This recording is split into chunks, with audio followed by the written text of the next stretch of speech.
নমস্কাৰ, আপোনালোকক স্বাগতম জনাইছোঁ অসম ভিছা ইউটিউব চেনেললৈ। আশা কৰোঁ আপোনালোকলে খবৰ ভাল। তো এই ভিডিঅ'ত আজি আমি Srimanta Sankardev university of health ছায়েন্সৰ লাষ্ট ইয়াৰ অৰ্থাৎ 2024ত কিমান কাট অফ গৈছিল, ইয়াৰে কিমানটা ৰাউণ্ড কাউন্সেলিং হৈছিল, তাৰে category wise cut off analysis কৰিম। তো লগতে 2025ৰ অৰ্থাৎ এই বছৰৰ অভাৰঅল কাট অফ প্ৰেডিকশ্যনটো দি দিম। তো যদি আপোনালোকে 2025ত জিএনএম নাৰ্ছিঙৰ এণ্ট্ৰেন্স এক্সামটো দিছে, তেনেহ'লে এই ভিডিঅ'টো আপোনালোকৰ কাৰণে। তো যদি আপোনালোকে কাউন্সেলিং কেতিয়ালৈকে হ'ব, চিট কেপাচিটি ইয়াৰ ভিডিঅ' চোৱা নাই, ডেছক্ৰিপশ্যনৰ লিংকৰ পৰা চাই ল'ব, তাৰ ভিডিঅ' অলৰেডি দিয়া আছে। তো সেই ভিডিঅ'টোৰ লিংক ডেছক্ৰিপশ্যনত দি দিম। তো এই কাট অফ প্ৰেডিকশ্যনৰ বা লাষ্ট ইয়াৰৰ কাট অফৰ সম্পূৰ্ণ ডিটেইলছখিনি আমাৰ ৱেবছাইট eduasamplas.com পাই যাব। ইয়াতে আপোনালোকে চিট কেপাচিটি এই সকলোবিলাকৰ ডিটেইলছ পাই যাব। তো আপোনালোকে আমাৰ ৱেবছাইট eduasamplas.com ভিজিট কৰিব পাৰিব। তো গুগলত চাৰ্চ কৰিলে বা ডেছক্ৰিপশ্যনৰ লিংকৰ পৰা ডাইৰেক্টলি ভিজিট কৰিব পাৰিব। তো ফাৰ্ষ্ট ইয়াতেতো সকলোবিলাক দিয়াই আছে। তো আপোনালোকে ডাইৰেক্টলি লাষ্ট ইয়াৰৰ ডাইৰেক্ট ভিডিঅ'বিলাকো চাব পাৰিব। তো লাষ্ট ইয়াৰৰ ভিডিঅ'বিলাক এনেকৈ দিয়া আছে ইয়াতে কুইক লিংক ছেকশ্যন তলৰ ফালে। তো কাউন্সেলিং ৰাউণ্ডৰ ভিডিঅ'বিলাক দিয়া আছে, তাত চাই ল'ব পাৰিব। তো লাষ্ট ইয়াৰ অৰ্থাৎ 2024ত জিএনএম নাৰ্ছিঙৰ যি কাউন্সেলিং আছিল, তো 7টা কাউন্সেলিং হৈছিল। কিন্তু এই 7টাৰ কাউন্সেলিঙতো কিছুমান কথা আছে, কি কথা বা কেনেকুৱা সেইটো আপোনালোক এই ভিডিঅ'টোত জনাই দিম। লাষ্ট ইয়াৰ জিএনএম নাৰ্ছিঙৰ কাউন্সেলিং প্ৰায় 4ৰ পৰা 5 মাহ সময় ধৰি হৈছিল। তো 4-5 মাহ মান্থ কাউন্সেলিং হৈছিল। তো ফাৰ্ষ্ট ৰাউণ্ড কাউন্সেলিং হৈছিল 22ৰ পৰা 26 অক্টোবৰ 2024ত। তো তাত আনৰিজাৰ্ভৰ কাৰণে ফাৰ্ষ্ট কাউন্সেলিঙত কিমান ৰেংকলৈকে মাতিছিল এইটো দিয়া আছে। আৰু আপোনালোকক জনাই দিওঁ যে তো জিএনএম নাৰ্ছিঙৰ যি মেৰিট লিষ্ট আছে, তো প্ৰত্যেকবাৰে মানে ফাৰ্ষ্ট কাউন্সেলিঙৰ পিছত মেৰিট লিষ্ট, ছেকেণ্ড কাউন্সেলিঙৰ পিছত মেৰিট লিষ্ট তেনেকৈ দিয়া নাছিল। তো আপোনালোকৰ যেতিয়া মানে কাউন্সেলিং হৈছিল, কাউন্সেলিঙত যিবিলাক কেণ্ডিডেট চিলেক্ট হৈছিল, কাউন্সেলিঙতে এখন কলিং ৰেংক বা এখন আপোনালোকক জইনিং লেটাৰ দিছিল। তো এখন ফৰ্মেটত কাগজ এখন দিছিলে। তো তাত আপোনালোকৰ নাম লেখা থাকিব, কোনখন কলেজত চিট পাইছে, তো সেইবিলাক দিয়া আছিল। তো তাৰে এসপ্তাহ বা 10 দিনৰ ভিতৰত এডমিশ্যন ল'ব লগা হৈছিলে।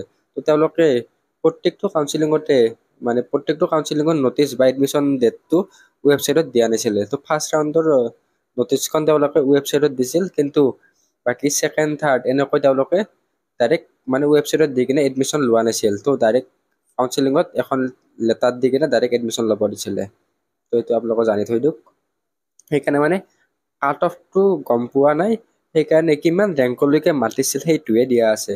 তো এই মানে কোনোবা এটা ৰেংকত দিয়াতে কোনোবা এটা ৰাউণ্ডত আপোনালোকৰ কাট অফ দিয়া আছে, বাকীকেইটা ৰাউণ্ডত আপোনালোকৰ কিমান ৰেংকলৈকে কাউন্সেলিঙত মাতিছিল সেইটো দিয়া আছে। তো ফাৰ্ষ্ট ৰাউণ্ড কাউন্সেলিঙত আনৰিজাৰ্ভৰ 600লৈকে মাতিছিল। নেক্সট EWSত মাতিছিল 1444, তাৰপিছত OBCৰ কাৰণে 1677, SCৰ কাৰণে 2564, তাৰপিছত ST প্লেনৰ কাৰণে 1953 আৰু ST হিলছৰ কাৰণে 2268। তো এইখিনি ৰেংকলৈকে 2024ত ফাৰ্ষ্ট কাউন্সেলিঙত মাতিছিল। Next second round counselling. তো ছেকেণ্ড ৰাউণ্ড কাউন্সেলিংটো হৈছিল ডিচেম্বৰৰ 4 তাৰিখে, অৰ্থাৎ 4 ডিচেম্বৰ তাৰিখে। তো ইয়াতে আনৰিজাৰ্ভৰ কাৰণে 881 ৰেংকলৈকে মাতিছিল। EWSৰ কাৰণে 1496 ৰেংকলৈকে মাতিছিল। নেক্সট OBCৰ কাৰণে 1714 ৰেংকলৈকে মাতিছিল। SCৰ কাৰণে 2898 ৰেংকলৈকে মাতিছিল। ST প্লেনৰ কাৰণে 2158 ৰেংকলৈকে মাতিছিল আৰু ST হিলছৰ 2492 ৰেংকলৈকে মাতিছিল। নেক্সট PWD পাৰ্চন উইথ ডিছেবিলিটিজ, তো ফিজিকেল হেণ্ডিকেপৰ কাৰণে মাতিছিল 6684 ৰেংকলৈকে। তো এইখিনি ৰেংকলৈকে মাতিছিল। আৰু ইয়াতে আপোনালোকে OBCৰ যিবিলাক এক্সট্ৰা কেটেগৰী TGL, মৰাণ, মটাক এইবিলাকৰো মাতিছিল। তো এইবিলাকৰ এই ভিডিঅ'টোত দিয়া নাই। তো আপোনালোকে আমাৰ যিটো মানে ডেছক্ৰিপশ্যনত বা এই ৱেবছাইটৰ পষ্টত কাউন্সেলিঙৰ লিংকবিলাক দিয়া আছে ভিডিঅ', তো তলৰ ফালে কুইক লিংক ছেকশ্যন অপশ্যনত পাই যাব। তো তাত এইবিলাক দিয়া আছে, এইবিলাক আপোনালোকে চাই ল'ব পাৰিব। তো নেক্সট ইয়াতে থাৰ্ড ৰাউণ্ড কাউন্সেলিং। তো থাৰ্ড ৰাউণ্ড কাউন্সেলিংটো হৈছিল 24 ডিচেম্বৰ, অৰ্থাৎ 20 দিন পাছত ডিচেম্বৰৰ 24 তাৰিখে। তো তাত আনৰিজাৰ্ভৰ কাৰণে 950 ৰেংকলৈকে মাতিছিল। নেক্সট EWSৰ কাৰণে 1428 ৰেংকলৈকে মাতিছিল। তাৰপিছত OBCৰ 1714 ৰেংকলৈকে মাতিছিল। SCৰ কাৰণে 2982 ৰেংকলৈকে মাতিছিল। নেক্সট ST প্লেনৰ কাৰণে 2211, তাৰপিছত ST হিলছৰ কাৰণে 2557 আৰু PWDৰ 9665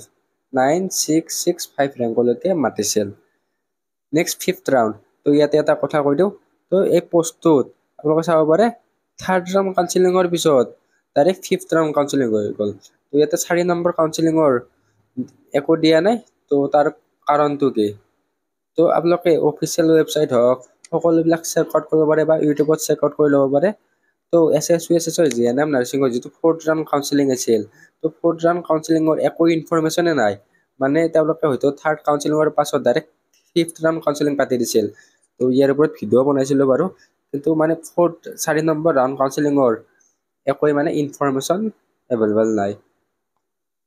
তো বাকী 5 নম্বৰ ৰাউণ্ড কাউন্সিলিঙত কিমান মাতিছিল? আনৰিজাৰ্ভ 981 ৰেংকলৈকে মাতিছিল। OBCৰ কাৰণে 1773 ৰেংকলৈকে মাতিছিল। আৰু 5 নম্বৰ ৰাউণ্ড কাউন্সিলিঙত EWSটো নাছিল আৰু ST হিলছটো নাছিল। তো 3rd ৰাউণ্ডতে এই দুটা ফিল আপ হৈ গৈছিল, কিন্তু পাছৰ ফালে আৰু খালী হয়, তো আপোনালোকক জনাই দিম। তো OBCৰ কাৰণে 1773 ৰেংকলৈকে, TGL XTGL 2619 ৰেংকলৈকে মাতিছিল।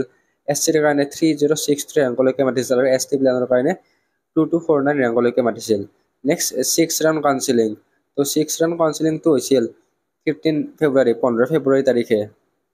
তো আনৰিজাৰ্ভৰ 1100 মানে 1100 ৰেংকলৈকে মাতিছিল।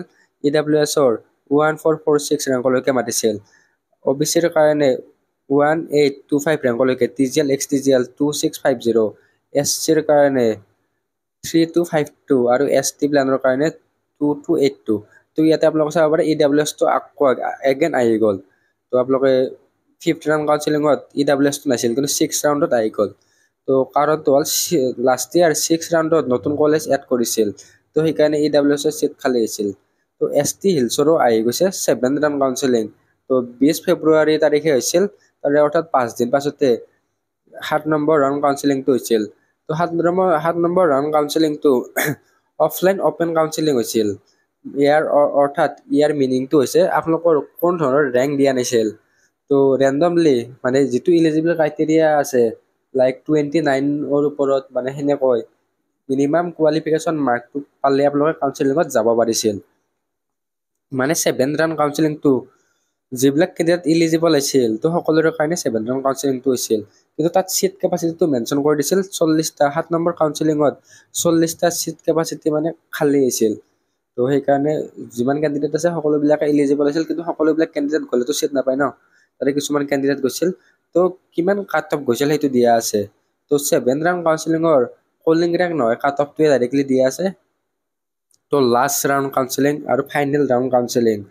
তো আনৰিজাৰ্ভৰ 1584। তো এইখিনি আপোনালোকৰ কাট অফ বুলি ক'ব পাৰে। তো 1584 আনৰিজাৰ্ভৰ কাট অফ গৈছিল লাষ্ট ৰাউণ্ডত। EWSৰ কাৰণে 1578, তাৰপিছত OBCৰ 2205, SCৰ কাৰণে 3566, ST হিলছৰ কাৰণে 3236 আৰু PWDৰ কাৰণে 6188। এইখিনি লাষ্ট ৰাউণ্ড কাউন্সিলিঙত কাট অফ গৈছিল। এতিয়া আপোনালোকৰ মাজলৈ অভাৰঅল প্ৰেডিকশ্যন 2025। তো 2025ত অভাৰঅল মানে লাষ্ট কাউন্সিলিঙলৈকে কিমান কাট অফ যাব পাৰে সেইটো ইয়াতে আমি লৈ আহিছোঁ। তো 1st ৰাউণ্ড কাউন্সিলিঙৰ কাট অফ কিমান হ'ব পাৰে সেইটো ভিডিঅ' দিয়া আছে, আপোনালোকে ডেছক্ৰিপশ্যনৰ পৰা চাই ল'ব। আমি এইটো অভাৰঅল লাষ্ট ৰাউণ্ড কাউন্সিলিঙলৈকে কিমান কাট অফ যাব পাৰে সেইটো দিয়া আছে। তো এই কাট অফখিনি অলপ কম বেছি হ'ব পাৰে। তো এইখিনি প্ৰেডিকশ্যন কাট অফেই হয়। তো আনৰিজাৰ্ভৰ কাৰণে আনৰিজাৰ্ভ আৰু EWS একেলগে দিয়া হৈছে। তো আপোনালোকে ইয়াতে 16 মানে 1650ৰ পৰা 1700লৈকে ধৰিব পাৰে। OBCৰ 2300 পৰা 2350লৈকে ধৰিব পাৰে। SCৰ কাৰণে 3650/3700 ধৰিব পাৰে। ST হিলছৰ কাৰণে 3300 পৰা 3350 আৰু PWDৰ 6300 পৰা 6500। এইখিনি লাষ্ট বা অভাৰঅল কাউন্সিলিং বুলি ধৰিব পাৰে। তো এই যিখিনি প্ৰেডিকশ্যন বা 2025ৰ কাট অফ আছে, এইখিনি প্ৰেডিকশ্যন কাট অফ হয়, অসম ফিচাৰৰ ফালৰ পৰা বনোৱা হৈছে। এই কাট অফখিনি অলপমান ডিফাৰেণ্ট হ'ব, কত কম বেছি হ'ব পাৰে। বাকী আপোনালোকে ইয়াতে লিংকবিলাক দিয়া আছে। তো 2024ৰ 1st ৰাউণ্ড কাউন্সিলিঙৰ নটিছখন, 2nd ৰাউণ্ডৰ, 3rd ৰাউণ্ডৰ নটিছবিলাক এনেকৈ দিয়া আছে। আৰু অভাৰঅল নটিচখন বা প্লে লিষ্টটো দিয়া আছে, আপোনালোকে আমাৰ ৱেবছাইটতে সকলোবিলাক পাই যাব, তো তাৰে পৰা চেক আউট কৰি ল'ব পাৰিব। বাকী নটিচ কোনে দিয়ে, কাউন্সেলিং কেতিয়ালৈকে হোৱাৰ সম্ভাৱনা আছে, ইয়াৰ ভিডিঅ' অলৰেডি দিয়া আছে, আপোনালোকে সেই ভিডিঅ'টো আমাৰ চেনেল পেজৰ পৰা চাই ল'ব পাৰিব। তো এই ভিডিঅ'টোত এইখিনিয়ে আছিল। যেতিয়া জিএনএম নাৰ্ছিঙৰ কাউন্সেলিঙৰ নটিচ দিয়ে আমাৰ চেনেলত দি দিবলৈ চেষ্টা কৰিম। আপোনালোকে আমাৰ চেনেলটো ছাবস্ক্ৰাইব কৰি থৈ দিব। অতি শীঘ্ৰে 20,000 ছাবস্ক্ৰাইবাৰ হ'বলৈ গৈ আছে, আপোনালোকে সহায় কৰি দিব। আৰু লগতে আমাৰ হোৱাটছআপ আৰু টেলিগ্ৰাম গ্ৰুপত জইন হৈ ল'ব, লিংক ডেছক্ৰিপশ্যনত দিয়া থাকিব। ধন্যবাদ।